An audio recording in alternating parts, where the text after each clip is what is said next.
katubangan.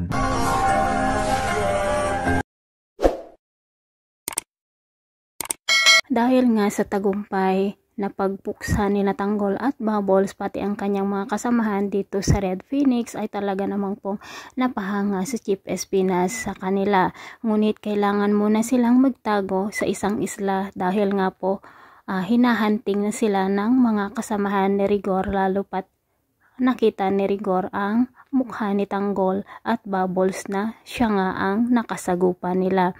Laking gulat naman ni Marites nang malaman ang balitang ito na ibinalita ni Rigor sa kanya.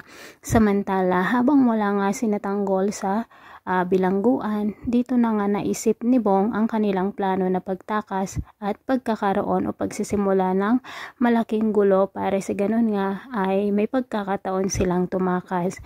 Ginawa nga nilang hostage si Chief Espinas at wala ngang nagawa ang mga kasamahan na kapulisan ni Chief Espinas dahil nga po nakataya ang kanyang buhay.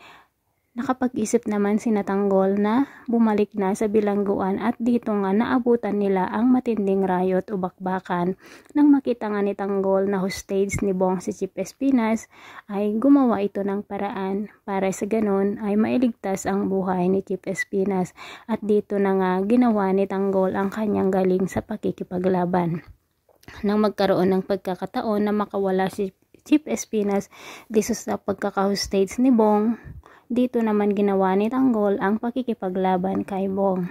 At dahil nga mas magaling si Tanggol sa pakikipaglaban, nagawa nga niyang matalo si Bong at napatay nga niya ito. Ayaw man ni Tanggol na gawin ito pero baka siya ang maunahan ay siya pa ang mamatay. Laking pasasalamat naman ni Chief Espinas dito sa ginawa ni Tanggol na pagliligtas sa kanya at sinabi pa nga nito na utang niya ang kanyang buhay.